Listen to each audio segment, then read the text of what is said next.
आज की इस क्लास में मुताला करेंगे बच्चों हमारी दरसी किताब ख़ियाबान उर्दू के सबक नंबर 1 का, और इस सबक का उन्वान है नावल।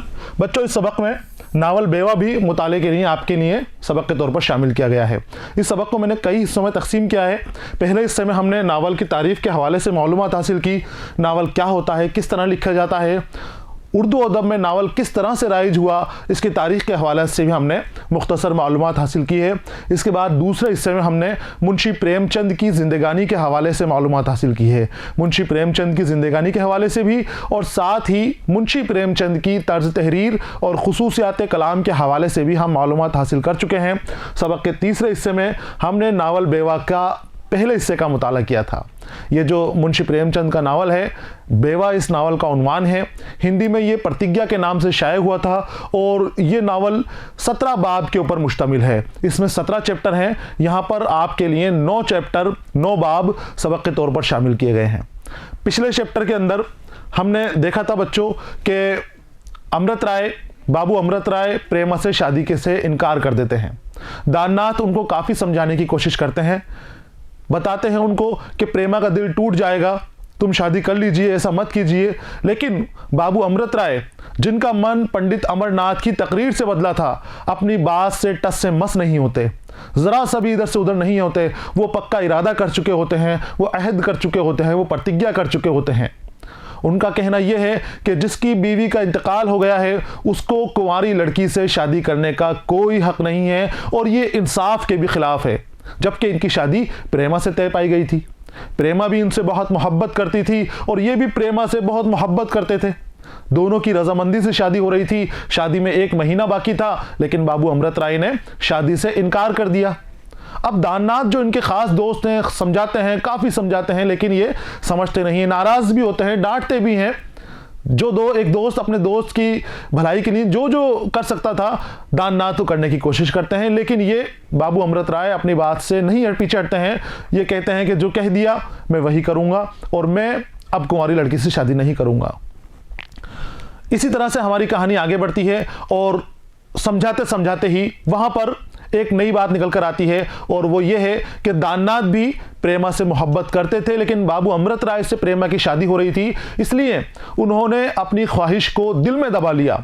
इस बात को कभी भी किसी के ऊपर जाहिर नहीं किया कि मैं भी प्रेमा को मोहब्बत करता हूँ, और मोहब्बत भी बहुत शिद्दत के साथ मोहब्बत, इतनी मोहब्बत कि जब इन्होंने देखा कि प्रेमा मेरी नहीं होने वाली है, प्रेमा को बाबू अमृत राय ले जाएंगे, इसकी शादी उससे हो जाएगी और ज़िंदगी में कभी ऐसे इम्कान नहीं है कि प्रेमा मेरी हो जाए, तो इन्होंने भी एक फैसला किया, इन्होंने भी एक प्रतिज्ञा की, एक अहद किया, और वो ये अहद था ताउम्र कुंवारे रहने का।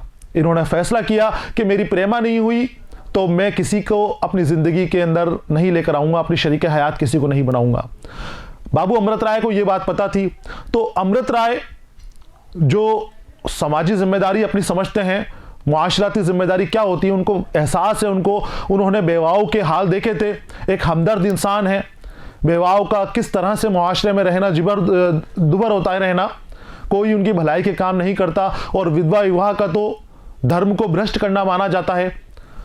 आप एक हसास इंसान हैं, आपने इस बात को जान लिया और दाननाथ की मोहब्बत को भी जाना, तो दोनों ख्याल को अपने मद्देनजर रखते हुए फैसला लिया कि दाननाथ प्रेमा से शादी कर लेगा और मैं किसी विधवा से ही शादी करूंगा, विधवा विवाह ही करूंगा।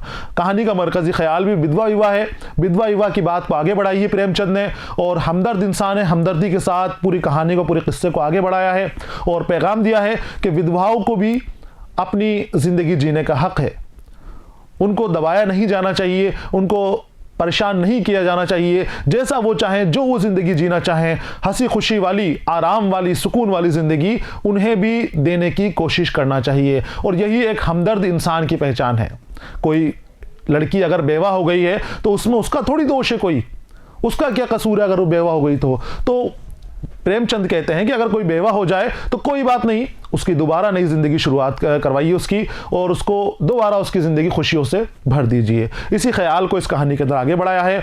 बाबू अमृत राय भी बेवा से शादी करने के लिए तैयार हैं, दाननाथ समझा रहे हैं लेकिन नहीं समझते हैं वो, और यहीं पर हमारा पहला हिस्सा ख़त्म हो जाता है, पहला बाब ख़त्म हो जाता है। अब यहाँ पर हमारा दूसरा बाब शुरू होगा। यहाँ पर प्रेमा के घर के हालात बयान किए गए हैं, प्रेमा के बारे में बताया गया है, प्रेमा के वालिद और वालिदा का क्या हाल है। साथ ही हमारा इस हिस्से के अंदर तारुफ प्रेमा के भाई कमला प्रसाद से भी होगा।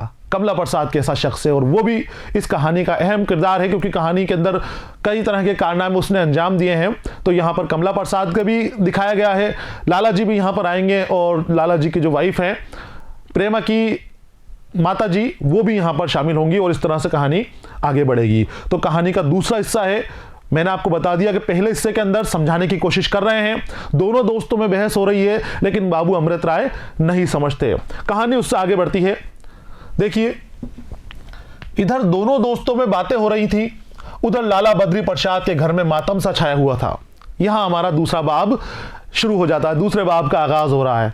दोनों दोस्त पहले बाब में आखिर तक हमने देखा कि लड़ रहे थे, समझाने की कोशिश कर रहे थे। बाबू अमृत राय कहते थे दाननाथ से कि प्रेमा से विवाह अब तुम करोगे, प्रेमा से शादी तुम्हें करनी है, और दाननाथ ये कहते थे कि अगर मैं तुम्हारे इस बात का फायदा उठा लूं, ये जो मौका मिला है अगर मैं इसका फायदा उठा लूं, तो मैं तुम्हारा दोस्त नहीं तुम्हारा दुश्मन बन जाऊंगा, तुम्हारा दुश्मन की तरह काम होगा ये मेरा। तो मैं तुम्हारा दोस्त हूं, दुश्मन नहीं हूं, मैं ऐसा काम हरगिज नहीं करूंगा, बल्कि मैं तो तुम्हें मनाऊंगा कि तुम प्रेमा से ही शादी करो, क्योंकि उसको मोहब्बत थी प्रेमा को, तुमसे बहुत ज्यादा चाहती है। समझाने की कोशिश कर रहे हैं। अब ये बात लाला जी के घर पे ही पता चल गई, लाला बद्री प्रसाद के घर पे ही पता चल गई। इधर लाला बद्री प्रसाद के घर में मातम सा छाया हुआ था। ये प्रेमा का घर है, लाला बद्री प्रसाद प्रेमा के वालिद हैं। बड़ी देर के बाद उनकी बीवी देवकी ने कहा, तुम जरा अमृत राय के पास चले क्यों नहीं जाते? बीवी कह रही है अपने शौहर से कि जाओ, उससे जाकर बात करो, उसने ये क्या फैसला ले लिया, हमारी बच्ची की जिंदगी खराब कर रहा है। शादी के 1 महीने पहले इस तरह से क्या कोई इनकार करता है? बद्री प्रसाद ने ऐतराज के अंदाज से कहा, जाकर क्या करूं? जाकर समझाओ, और क्या करोगे? मैं उस छोकरे के पास नहीं जा सकता। आखिर क्यों, कोई हरज है? अब तुमसे क्या बताऊं? दोनों मियां बीवी में बातें हो रही हैं, दोनों एक दूसरे से बातें कर रहे हैं। बीवी कहती है कि जाओ, जाकर बात करो अमृत राय से, जाते क्यों नहीं हो उसके पास? लाला जी कह रहे हैं कि मैं नहीं जाऊंगा, मेरी बेटी से शादी करने उनको इनकार कर दिया, मेरी तौहीन की है उसने, मुझे अजियत दी है, दिल दुखाया है मेरा। अब मेरा मन नहीं करता कि मैं उसके सामने जाऊं और उससे गिड़गिड़ाऊं, उससे पूछूं कि भाई तू क्यों इनकार कर रहा है, मेरी बेटी से शादी के लिए क्यों मना कर रहा है, मेरी बेटी की जिंदगी खराब हो जाएगी, ऐसे इसकी शादी दोबारा मुश्किल बात पैदा होंगी, तो तू उनसे शादी कर ले। तो ये कहते हैं ये बात मैं उससे कहूंगा तो मेरा ज़मीर मुझे गवारा नहीं देगा, मेरी बेटी के लिए रिश्तों की कोई कमी नहीं है, खूब रिश्ते, एक से बढ़कर एक रिश्ते आएंगे, अमृत राय से कहीं अच्छे रिश्ते आएंगे। मैं तो अमृत राय के पास नहीं जाऊंगा, मैं उससे जाकर बात नहीं करूंगा। उससे बात करने का मतलब है कि मैं अपने आप को जलील कर रहा हूं, मैं अपने खुद की नजरों में गिर जाऊंगा। तो ये कहते हैं कि अब तुमसे क्या बताऊं, जब मुझे उसका फैसला मालूम हो गया तो मेरा उसके पास जाना गैर मुनासिब ही नहीं, इहानत आमेज है। इहानत आमेज, इहानत यानी जिल्लत, जिल्लत आमेज है, तौहीन आमेज है। अब उसके मना कर दिया है बेटी से शादी करने के लिए, तो मैं जाऊंगा उसके पास तो ये मेरी भी तौहीन है, मेरी बेटी की भी तौहीन है, हमारे खानदान की भी तौहीन है। मजाक बनेगा कि मना कर दिया और उसके बाद हाथ फैलाने के लिए जा रहे हैं कि मेरी बेटी से शादी कर लो। मना कर दिया उसने, कोई बात नहीं, हमारी बेटी के लिए रिश्तों की कमी नहीं है। यह साफ जाहिर है कि वो विधवा विवाह, विधवा ब्याह, यहां पर विधवा विवाह कहा गया है। सीधी जुबान का, जो गांव की जुबान होती है, देहात की जुबान होती है, आम जुबान का यहां पर इस्तेमाल किया है। आम जुबान में विधवा ब्याह होता है असल में ये, लेकिन उसको विवाह कह दिया जाता है, तो वो भी शादी के लिए है। तो ये कहते हैं कि अमृत राय ने विधवा विवाह के हामी हैं। समझने में इससे मुल्क आसमान पर पहुंच जाएंगे, समझते हैं इससे मुल्क आसमान पर पहुंच जाएगा। ये अपने उस जवाई के लिए कह रहे हैं जो हो नहीं सका। मैं समझता हूं विधवा विवाह मुल्क के लिए जहर कातिल है, इससे हिंदू अज़मत और पाकीज़गी की रही सही निशान भी मिट जाएंगे। ऐसे हालात में हमारा उनसे कोई ताल्लुक नहीं हो सकता। पहले तो कहते हैं कि मैं नहीं जाऊंगा, और फिर वजूहात भी बताते हैं कि एक तो वजह यह है कि मेरा उसके सामने जाना अपनी खुद की तौहीन है, मैं अपनी तौहीन बर्दाश्त नहीं कर सकता। दूसरी बात यह कि वो जो शख्स है वो विधवा विवाह का हामी है, वो विधवा विवाह की हिमायत करता है, विधवाओं के हुकूक उठाता है, और विधवाओं का ब्याह करना अपने मुल्क के लिए एक जहर की तरह है। हमारा मुल्क बर्बाद हो जाएगा अगर विधवाओं का विवाह हुआ, हमारा मुआशरा बर्बाद हो जाएगा। और फिर ये अपने मजहब का नाम लेके कहता है कि हमारे हिंदू अजमत की तौहीन है, ये हमारा मजहब भ्रष्ट कर दिया जाएगा, हमारे मजहब को कमतर समझा जाएगा अगर हमने विधवाओं का विवाह कर दिया तो ये बुराइयां बताई गई हैं। बुराइयां बच्चों हर मजहब में होती हैं, हर मजहब में कोई ना कोई ऐसी रीति रिवाज चली आती है जो गलत है। यहां पर विधवा विवाह का मसला उठाया गया है। हिंदू मजहब के अंदर विधवा विवाह का उस वक्त जब ये कहानी लिखी गई है, या आज के हालात से मुख्तलिफ हो सकता है, उस वक्त की बात की गई है कि जब विधवा विवाह को खराब माना जाता था, शादी नहीं की जाती थी, उसको तरह तरह के ताने दिए जाते थे। विधवाओं को कभी किसी अच्छी तकरीब में, शादी वगैरह में शामिल नहीं होने दिया जाता था, खुशी के मौके के ऊपर उनको अलग बैठा दिया जाता था। कई तरह के जुल्म सितम उस वक्त यहाँ पर राइज थे, तो वो धीरे धीरे खत्म होने लगे, लेकिन उसके लिए मेहनत की गई और मेहनत की शुरुआत इसी तरह से हुई। जो मुस्लिम पैदा हुए समाज के अंदर, मुआशरे के जो इस्लाह करने वाले लोग आए, उन्होंने बताया कि भाई उसमें क्या कसूर है। कोई लड़की अगर विधवा हो गई तो ये नहीं कि वो जान करके खुशी से राजी खुशी विधवा हुई है। कौन राजी खुशी विधवा होना चाहता है? तो ये ऊपर वाले की मर्जी है। अब ऊपर वाले की मर्जी ये है कि अगर वो विधवा हो गई तो तुम इसकी दूसरी शादी करा दो, दोबारा इसका घर बसा दो। तो ये कहते हैं कि वो हिंदू अजमत को चोट पहुंचाता है, मैं उससे जाकर नहीं मिलूंगा, मैं ऐसे भ्रष्ट आदमी से जाकर नहीं मिलूंगा कि जिसकी वजह से हमारे मजहब को नुकसान पहुंचे, हमारे मजहब के ऊपर उंगलियां उठाई जाए, मैं ऐसे शख्स से जाकर नहीं मिलूंगा। तो ऐसी हालत में हमारा उनसे कोई ताल्लुक नहीं हो सकता। अब हम उनसे कोई ताल्लुक नहीं रखेंगे।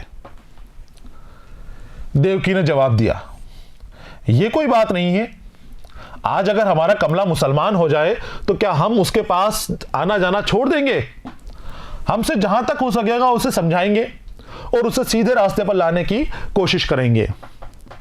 लाला जी कहते हैं कि अमृत राय हमारा धर्म भ्रष्ट कर रहा है, अब हमारा उससे कोई ताल्लुक नहीं है, उसके पास नहीं जाएंगे। लेकिन देवकी जो प्रेमा की माँ है, वो उनको समझाती है कि जाकर बात तो करो तुम। और वो उनको समझाने का तरीका ये निकालती है कि मान लो अगर कभी हमारा कमला मुसलमान हो जाए तो क्या हम उसके पास आना जाना छोड़ देंगे? हम उसको समझाएंगे, हम उसको वापस सीधे रास्ते के ऊपर लेकर आएंगे, हम वापस उसको हमारे रास्ते के ऊपर लेकर आएंगे। ऐसे थोड़ी कि हम उसको छोड़ देंगे, बिल्कुल ही किनारा कर लेंगे। इस तरह से उन्होंने समझाने की कोशिश की। देवकी के इस जवाब से बद्री प्रसाद कुछ नरम तो पड़े। अब जब बेटे की बात की कि अगर बेटा गलत राह के ऊपर चले जाए, गलत रास्ता पकड़ ले, तो क्या हम उसको सही रास्ते पर लाने की कोशिश नहीं करेंगे? इस बात से लाला जी थोड़े नरम हुए, लेकिन फिर भी कायल ना हुए। बोले, भाई मैं तो अब अमृत राय से के पास ना जाऊंगा। तुम अगर सोचती हो कि वो समझाने से राह रास्त पर आ जाएगा तो उन्हें बुला लो, खुद चली जाओ, लेकिन मुझसे जाने को ना कहो। मैं उन्हें देखकर शायद आपे से बाहर हो जाऊं। कहो तो जाऊं। तो फिर मना कर देती कि नहीं। बद्री प्रसाद कहते हैं कि पहले तो साफ ही मना कर रहे थे, लेकिन जब बीवी ने समझाया कि भाई अपना बच्चा है, वो भी अपना होने वाला दामाद है, हो सकता है भटक गया हो, गलत रास्ते पर हो, किसी ने भड़का दिया हो, जाकर बात करो, उससे सुधर जाए वो। तो लाला जी कहते हैं कि भाई मैं तो कुछ नहीं कह रहा इस मसले के ऊपर, मैं नहीं जाऊंगा। अगर तुम्हें लगता है कि वो सीधे रास्ते पर आ जाएगा, राह रास्त, सीधा रास्ता, हक का रास्ता, अगर तुम्हें लगता है कि वो समझाने से सीधे रास्ते पर आने वाला शख्स है, तो तुम ऐसा करो, उसको यहीं बुला लो, यहां बुला के बात कर लो। और अगर यहां नहीं बुलाओ तो फिर उसके घर चले जाओ, वहां जाके बात कर लो। और मैं इस मसले पे कुछ ही बात नहीं करूंगा, उसके सामने भी नहीं आऊंगा, क्योंकि मैं अपने आपे से बाहर हो जाऊंगा और फिर मैं कुछ और उल्टा सीधा उसको कह दिया तो और मामला बिगड़ जाएगा। फिर कहते हैं कि अब तुम चाहती हो मामला बिगड़वाना, तो कहो तो मैं जाऊं, मैं जाकर बात करूं उससे, अभी उसको रास्ते पर ला दूंगा। तो ये कहती हैं देवकी, नहीं माफ कीजिए, यानी छोड़ दीजिए, आप मत जाइए, मैं खुद देख लूंगी। इससे तो यही अच्छा है कि तुम ना जाओ, मैं कल उन्हें बुला लूंगी। बद्री, बुलाने को बुला लो, लेकिन ये मैं कभी पसंद ना करूंगा कि तुम उनकी खुशामद करो। मैं प्रेमा को उनके गले ना लगाना नहीं चाहता। उसके लिए बर की कोई कमी नहीं है। बर यानी रिश्ता। वर को बर कहा गया है, यहां पर देसी अल्फाज का इस्तेमाल किया गया है, आसान जबान का इस्तेमाल किया गया है, जो आम बोलचाल की जबान है, वहां पर वर को बर कहा जाता है। तो उन्होंने कहा कि ठीक है, अगर तुम्हारा मन कर रहा है बुलाने का, बात करने का, तो बुला लो, लेकिन उसकी खुशामद मत करना, पीछे ही मत पड़ जाना कि मेरी बेटी से शादी कर लो, मेरी बेटी से शादी कर लो। मेरी बेटी के लिए रिश्तों की कोई कमी नहीं है, अच्छे वर की कोई कमी नहीं है, खूब रिश्ते इसके लिए आएंगे और अच्छे अच्छे रिश्ते आएंगे, तो ज्यादा पीछे मत पड़ो। देवकी, प्रेमा उन लड़कियों में नहीं है कि तुम उसकी शादी जिसके साथ चाहो कर दो। जरा जाकर उसकी हालत तो देखो, तो मालूम हो जब से ये खबर मिली है अकेली छत पर पड़ी रो रही है। देवकी अब प्रेमा के हालात बता रही हैं। बद्री प्रसाद कहते हैं कि मेरी बेटी के लिए लड़कों की कोई कमी नहीं है, एक से बढ़कर एक लड़का मेरी बेटी को मिल जाएगा, आ जाएगा। तो देवकी कहती है कि प्रेमा उन लड़कियों में नहीं है, उन लड़कियों जैसी नहीं है जिससे तुम सोच रहे हो कि एक जगह से रिश्ता टूटा दूसरी जगह रिश्ता जोड़ लिया, एक जगह से हटाया दूसरी जगह जोड़ लिया। प्रेमा उन लड़कियों में से नहीं है, दोबारा शादी दूसरी जगह शादी नहीं करेगी। ये बहुत चाहती है ये अमृत राय को, और कहती है उसका जाकर छत पे देखो क्या हाल हो रहा है, अपने कमरे में पड़ी रो रही है जब से इसको खबर मिली है। बद्री, अजी ये तो लड़कियों का कायदा है, 10-5 रोज में आप समझ जाएगी। देवकी, कौन? प्रेमा? मैं कहती हूं वो इस गम में रोकर जान दे देगी। तुम अभी उसे नहीं जानते। बद्री प्रसाद ने झुंझलाकर कहा, अगर वो रो रो कर मर जाना चाहती है तो मर जाए, लेकिन मैं अमृत राय की खुशामद का न करूंगा, मैं अमृत राय के कदमों में जाके नहीं गिरूंगा। उसको मरना है प्रेमा को तो मर जाए। माँ कहती है कि अगर शादी नहीं हुई तो रो रही है बेटी, रोती रोती मर जाएगी वो, लेकिन किसी दूसरे से शादी के लिए राजी नहीं होगी। तो वालिद कहते हैं कि मरती है तो मर जाए, मुझे परवाह नहीं है, लेकिन मैं अमृत राय के कदमों के ऊपर जाकर नहीं पड़ूंगा, अमृत राय की खुशामद नहीं करूंगा, उसको मजाने के लिए मैं कोशिश नहीं करूंगा। बहुत ज्यादा गुस्सा हो गए हैं, और गुस्सा होना लाजमी भी है। जब बेटी की रची रचाई शादी का जो मामला है वो टूट जाए, और शादी से महज 1 महीने पहले और अचानक मना कर दिया जाए, तो बहुत दुख बड़ी बात होती है, बहुत दर्द भरी बात होती है। और एक बाप का दर्द बहुत बड़ा दर्द होता है। बाप का दर्द अपनी बच्चियों को कभी मुश्किल में देखना नहीं चाहता, बाप अपनी बच्चियों के दर्द को पहचानता है। वही दर्द लाला बद्री प्रसाद का निकलकर सामने आ रहा है। अंदर से दुखी है, बहुत ज्यादा दुखी है, और सारा गुस्सा ये अमृत राय के ऊपर निकाल रहे हैं कि सब कुछ उसकी वजह से हुआ है। अब ये झुंझला रहे हैं, परेशान हो रहे हैं, अपने आप को सख्त दिखाने की कोशिश कर रहे हैं, लेकिन अंदर क्या चल रहा है इनके दिल के अंदर वो यही जानते हैं, वो यही पहचानते हैं। चाहते हैं कि किसी तरह से अमृत राय से शादी हो जाए, लेकिन अमृत राय ने मना कर दिया, तो अब उसके आगे हाथ भी नहीं फैलाना चाहते, खुददारी भी इनके अंदर भरी हुई है। बद्री प्रसाद बाहर चले गए। देवकी बड़े शशोपंज में पड़ गई। शोहर की आदत से खूब वाकिफ थी। शशोपंज का मतलब होता है बच्चों उलझन में पड़ना, उलझाव पैदा हो जाना। शश के माने होते हैं 6 और पंज का मतलब है 5। तो शशोपंज यानी 5 और 6 के चक्कर में पड़ जाना। 5 हैं कि 6 हैं, 5 हैं कि 6 हैं, ये उलझन है। ना तो 5-6 से आगे बढ़ पा रहे हैं, ना 5 से पीछे आ रहे हैं, वापस उलझन में पड़ गए। तो जब उलझन में पड़ जाते हैं तो शशोपंज उसको कहा जाता है। शशोपंज में पड़ गई, कहीं मामला बैठ ही नहीं रहा। बाप कह रहा है कि मैं तो मनाने नहीं जाऊंगा, प्रेमा है कि मानती नहीं है, और वो जो अमृत राय है वो मना करके बैठ गया है, वो भी आराम से है। बीच में माँ पिस रही है। यहाँ के माँ के जज्बात भी दिखाए गए हैं, माँ की दिली कैफियत भी बताई गई है कि जब इस तरह के हालात होते हैं तो कितनी परेशानी माँ को होती है, कितनी परेशानी वालिदैन को होती है। यहाँ पर बड़ी खूबसूरती से प्रेमचंद ने अक्कासी की है। सारे किरदार अपने असल रोल के अंदर यहाँ पर हाजिर हैं, खूब जोशो जी जान से यहाँ पर हाजिर हैं। किरदार नगारी में इतना खूबसूरत काम किया है प्रेमचंद ने कि ये किरदार हमें नकली और फर्जी नजर नहीं आते हैं, असली जीते जागते किरदार नजर आते हैं। बाप का दर्द क्या है वो बद्री प्रसाद के अल्फाज से साफ नजर आ रहा है। माँ का दर्द क्या है वो जो माँ है इनकी देवकी की जुबान से साफ नजर आ रहा है। उसके जो डायलॉग्स हैं, उसका जो मुकालमा है, वहां से साफ साफ नजर आ रहा है कि देवकी क्या चाहती है। अमृत राय और दाननाथ का किरदार आपने देखा, प्रेमा का भी सामने आएगा। अभी तो रो रही है प्रेमा, ऊपर छत पर बैठी हुई अकेली। माँ परेशान है कि रो रो कर अपनी जान नहीं दे दे, किसी तरह चाहती है कि मान जाए अमृत राय और दोबारा प्रेमा से शादी के लिए राजी हो जाए। तो शशोपंज यानी उलझन में पड़ना, वो शोहर की आदत से खूब वाकिफ थी। उसको पता था कि मेरे शोहर मानेंगे नहीं, अब वो आसानी से अमृत राय से बात करने वाले नहीं है, लेकिन उन्हें इतना कज फहम उसने ना समझा था। कज यानी कम अकल वाला, बुद्धू। तो वो मैं कह रही है कि मैं शोहर की आदत से तो वाकिफ है, वो शोहर को तो जानती है कि वो एक बार किसी चीज के नहीं बोल दें तो फिर वो उसकी तरफ नहीं जाते, लेकिन इतना कज फहम नहीं समझा था, इतना कम फहम यानी बुद्धू नहीं समझा था। क्योंकि अब मौका अड़ने का नहीं है, बेटी के मुस्तकबिल का मौका है। ये मुद्दा बेटी के मुस्तकबिल का है कि अगर जरा सी कुछ बात हुई तो बेटी कुछ और कर ले, रो रो कर अपनी जान देने की बात हो रही तो बहुत ज्यादा परेशान है, तो जरा सी रहमदिली अपनी बेटी पे दिखाना चाहिए, खुद के लिए नहीं। माना कि वो खराब है, विधवा विवाह की बात करता है, हमारे मजहब को भ्रष्ट करने की बातें करता है, लेकिन बेटी की मोहब्बत है, वो बेटी उसको दिलो जान से चाहती है, तो खुद के लिए नहीं, बेटी के ऊपर रहम खाकर उससे बात कर ले। तो ये कहती है कि मैं शौहर को तो जानती हूं, उसकी आदत पता है शौहर की क्या है, लेकिन इतना बुद्धू मैंने नहीं समझा था, मुझे लगा था कि अक्लमंद है, अक्ल से काम लेंगे।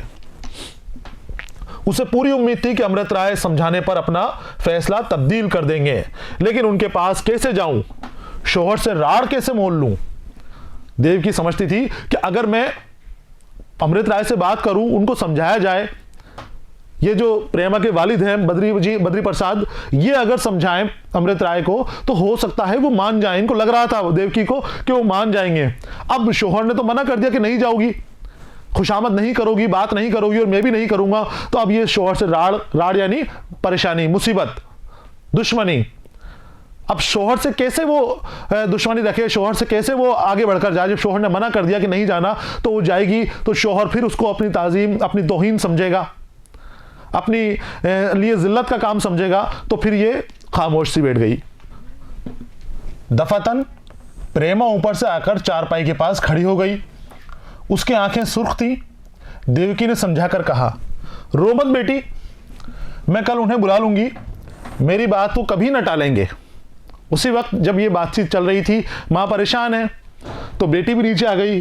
बेचारी रो रो कर आंखें सुर्ख हो रही थी, आकर और माँ के पास खड़ी हो गई। माँ ने समझाया कि बेटी तू रो मत, कल मैं बात करूंगी अमृत राय से और समझाने की कोशिश करूंगी कि हो सकता है वो मेरी बात मान ले, मेरी बात से वो मुत्तफिक हो जाए और दोबारा तुमसे शादी करने के लिए तैयार हो जाए। प्रेमा ने सिसकियां लेते हुए कहा, नहीं अम्मा, आपके पैरों पड़ती हूं, उनसे कुछ ना कहिए। फिर अमृत राय ने जब शादी से इनकार कर रहा था तो दाननाथ ने कहा था कि प्रेमा पर क्या बीतेगी, प्रेमा कैसे बर्दाश्त कर पाएगी इस हादसे को, इस सदमे को, प्रेमा कैसे खामोशी से बैठ सकती है। तो अमृत राय ने समझाया था कि जहां तक मैंने प्रेमा को समझा है, जितना मैंने प्रेमा को जाना है, उससे ये बात मैं पुख्ता तौर पर कह सकता हूं कि प्रेमा मेरे इस फैसले की राड़ नहीं बनेगी, मेरे इस फैसले में रुकावट वो नहीं बनेगी। और देखो वही हो रहा है। प्रेमा ने कहा है, सिसकियां ले रही है, रो रही है, दिल टूटा है, लेकिन फिर भी हिमायत ले रही है अमृत राय की और कहती है, नहीं अम्मा, आपकी पैरों पड़ती हूं, उनसे कुछ ना कहिए, मैं कार खैर में रुकावट नहीं डालना चाहती। उन्होंने हमारी बदनसीब बहनों की खातिर ये फैसला लिया है। हमारे यहाँ कितने ऐसे आदमी हैं जो इतनी जुर्रत कर सकें, मैं उनके इस नेक इरादे में हाइल ना होंगी। माँ को समझा रही है कि अम्मा, मैं तुम्हारे पैर पड़ती हूं, उनसे कुछ ना कहिएगा, उन्हें अपना फैसला बदलने की बात ना कीजिएगा। वो तो कार खैर कर रहे हैं, खैर का काम कर रहे हैं, बड़ी अजमत वाला काम कर रहे हैं, हमारे मुआशरे की विधवा बहनों के हालात सुधारने के काम कर रहे हैं, जो अपने आप में बड़ा काम है, अपने आप में वो बहुत सवाब का काम है, बहुत पुण्य का काम है। तो मैं इतने अच्छे और अजीम काम के अंदर हाइल ना बनूंगी। हाइल यानी रोड़ा, रुकावट। मैं उनके काम के अंदर रुकावट नहीं डालना चाहती, मैं रुकावट नहीं बनना चाहती। उन्होंने जो फैसला लिया है वो ऐसा फैसला लिया है कि कोई आम इंसान नहीं ले सकता। बहुत सख्त फैसला है, बहुत बड़ा फैसला है, क्योंकि मैं आपको हालात बता चुका हूं कि उस वक्त विधवाओं का ब्याह बहुत बड़ी बात थी। ब्याह तो बहुत बड़ी बात थी, राजी भी हो जाएं, लेकिन कोई उनसे विवाह करने के लिए राजी ही नहीं होता था, शादी के लिए कोई राजी ही नहीं होता था। जिनकी बीवियों का इंतकाल हो चुका है वो भी अपने लिए कुंवारी लड़कियां ढूंढते थे। काफ़ी उम्र हो जाती थी, बड़े बड़े उम्र दराज हो जाते थे, लेकिन फिर भी वो अपने लिए छोटी बच्चियों से, कुंवारी लड़कियों से शादी किया करते थे। विधवाओं की तरफ कोई नहीं जाता था, उनकी हालात को देखने के लिए किसी के अंदर अपना दर्द मानना लाना दिल नहीं था, दिल में दर्द नहीं था।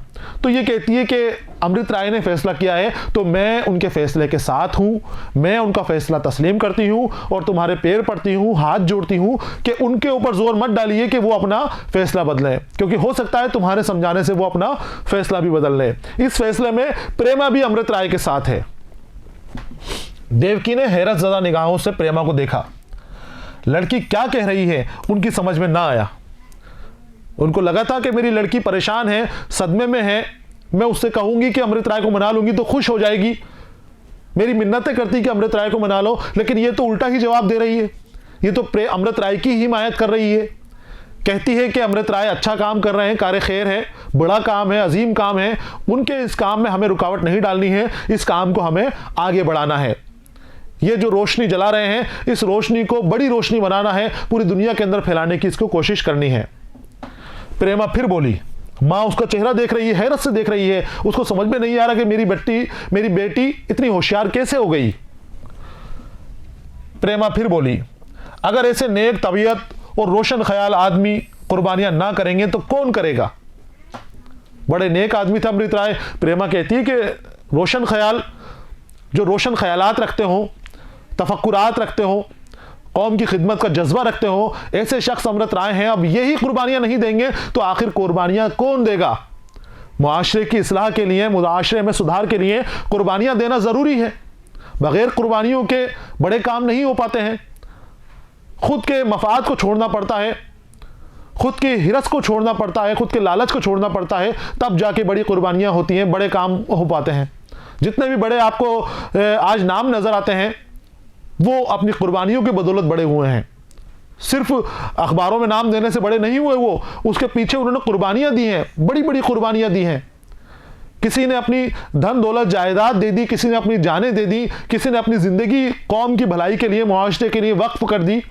तब जाके उनके नाम आज पूजे जाते हैं, तब जाके उनकी वाहवाही की जाती है।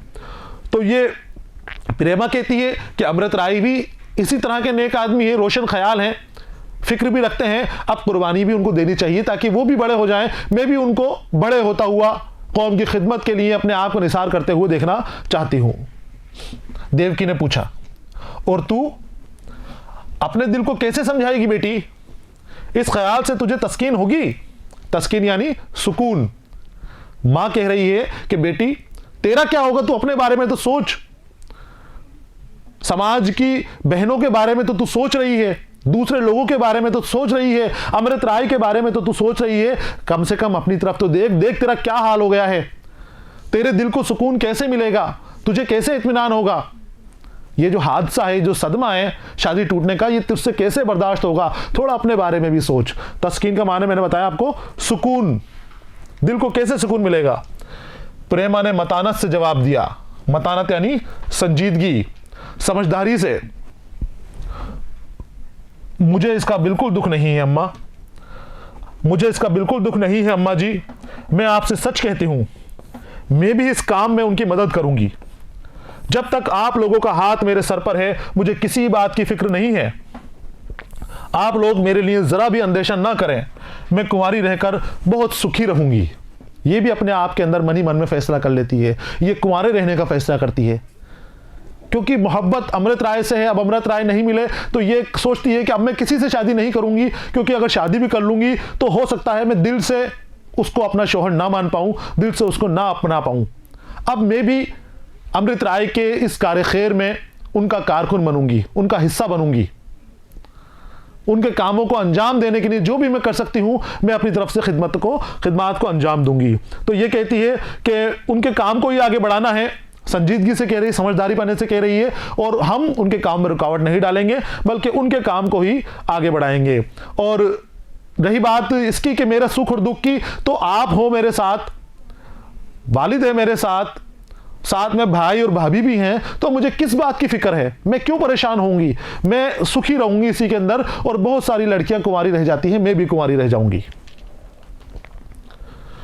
देवकी ने पुरश्क निगाहों से देखकर कहा, माँ बाप किसके सदा बैठे रहते हैं बेटी, अपनी आंखों के सामने जरा जो काम हो जाए वही अच्छा। लड़की तो उनकी भी कुंवारी नहीं रहने पाती जिनके घरों में खाने का ठिकाना नहीं है। मां समझा रही है दर्द भरे अंदाज में, आंखों में आंसू आ गए हैं मां के। अश्कबाज आंखों से अश्क जारी नागाहों से कहती है कि बेटी माँ बाप किसके सदा रहते हैं। हमारे भी एक दिन 100 बरस पूरे हो जाएंगे, हम भी इस दुनिया से रुखसत हो जाएंगे। भाई भाभी का क्या देखा है, क्या वो तेरे साथ करेंगे सलूक, क्या तेरा खर्चा उठाएंगे नहीं उठाएंगे। और तू कुंवारी रहने की बात कर रही है बेटी, तो कुंवारी बेटी तो उनकी भी नहीं रहती जिनके घर में खाने के चावल नहीं है, खाने के दाने नहीं है। उनकी बेटियों की भी शादी होती है। तेरे लिए तो क्या कमी है, तू क्यों दुखी होती है। हम तेरे लिए अच्छा वर देखेंगे, हम तेरे लिए अच्छा रिश्ता लेकर आएंगे ढूंढ कर। तू दुखी मत हो, तू परेशान मत हो। भीख मांगकर लोग लड़कियों का ब्याह करते हैं। मोहल्ले में कोई लड़की यतीम हो जाती है तो चंदा से उसका ब्याह कर दिया जाता है। मेरे यहां किस बात की कमी है। मैं तुम्हारे लिए कोई और लड़का तलाश करूंगी। ये जाने सुने आदमी थे, इतना ही था, वरना बिरादरी में एक से एक लड़के पड़े हुए हैं। मैं कल तुम्हारे बाबूजी को भेजती हूँ। माँ समझा रही अपनी बेटी को कि तुम परेशान मत हो, ये तो अमृत राय को हम जानते थे, पहचानते थे, पहली बेटी भी इनको दी थी, अच्छा खानदान है, अच्छा घर है, इसलिए तुम्हारी शादी हम यहाँ करने के लिए रजामंद हुए थे। लेकिन अब तू दुख मत करे, गम मत करे, यहाँ से शादी टूट गई है, कोई बात नहीं। बिरादरी में बहुत सारे अभी भी वर पड़े हुए हैं, बहुत सारे ऐसे लड़के हैं जो तुझसे शादी करने के लिए लपकेंगे, शादी करने के लिए भागेंगे, किसी बात की कोई कमी नहीं है। मैं कल बाबूजी को भेजती हूँ और अब तुम्हारी शादी का पैगाम आगे बढ़ाती हूँ। प्रेमा का दिल कांप उठा। आज 3 बरस से अमृत राय की मूरत को अपने दिल के मंदिर में बैठाकर वो पूछती चली आई थी, उस मूरत को उसके दिल से कौन निकाल सकता था। जब माँ ने कहा कि बेटी अब तुम्हारी दूसरी जगह शादी कर देते हैं, वहाँ नहीं बैठा, कोई बात नहीं, बहुत अच्छे अच्छे लड़के तुम्हारे मुंतजिर हैं, वहाँ तुम्हारा रिश्ता हो जाएगा, तो तुम घबराओ मत, मैं कल ही बाबूजी को भेजती हूँ और वो कोई रिश्ता तलाश करेंगे। प्रेमा ने जब ये बात सुनी तो उसका दिल कांप उठा। वो इसलिए क्योंकि बाबू अमृत राय को ये बहुत मोहब्बत करती थी, दिल की गहराइयों से, शिद्दत से उनको चाहती थी।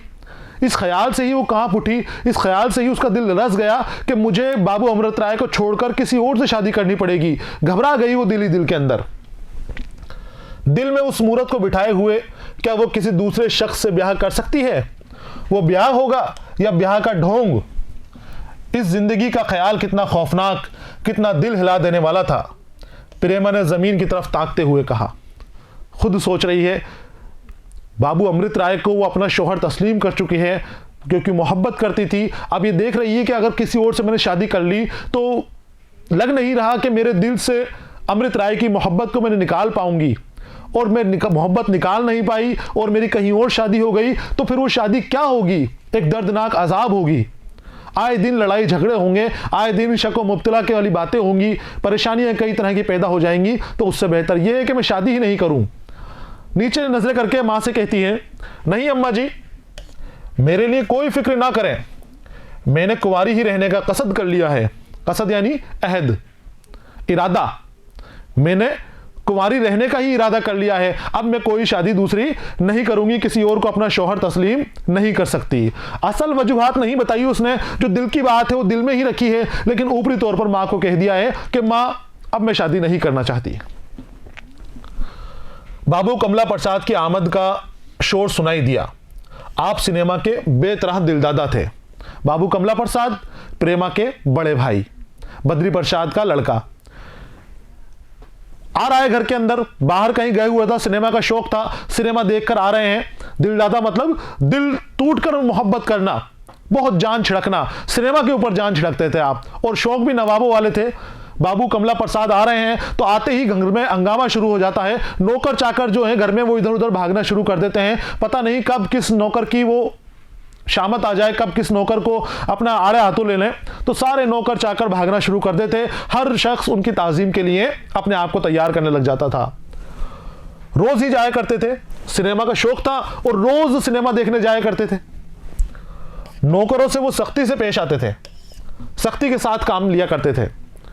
खुसूसन बाहर से आते वक्त पर तो किसी एक की मरम्मत से बाज ना रह सकते थे। उनके बूट की चरचराहट सुनते ही नौकरों में हलचल पड़ जाती थी।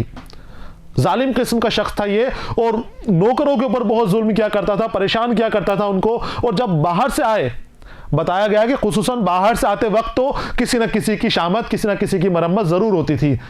इस तरह के वो शख्स थे। तो पता चल गया कि बाबू कमला प्रसाद आ रहे हैं तो नौकरों में पहले से ही हलचल मच जाती थी। उनके जूतों की आवाज सुनकर नौकर डर कर इधर उधर होने शुरू हो जाते थे। आते ही चिल्लाना शुरू किया। कमला प्रसाद ने आते ही कहार से पूछा, बर्फ लाए? कहार ने दबी जुबान से कहा, अभी तो नहीं सरकार। कहार कहते हैं बच्चों पालकी उठाने वाले को। पुराने जमाने के अंदर आने जाने के इतने सारे साधन नहीं थे जैसे आज बसें, मोटर गाड़ियां, मोटरसाइकिल, कारें वगैरह चलती हैं। उस वक्त पालकियां होती थी और पालकियों को उठाने के लिए कहार हुआ करते थे। जो मालिक कहीं जाते थे तो कहार से अपना पालकी तैयार करवाते और कहार जो है उनको ले जाते कहीं भी। और घर के काम काज, सौदा सुलूफ, खरीदारी का काम भी कहार कर दिया करते थे। ये नौकर की तरह ही घर में रहा करते थे। तो कहार से आते ही पूछते हैं कि बर्फ लाए? बर्फ मंगवाई होगी इन्होंने पहले।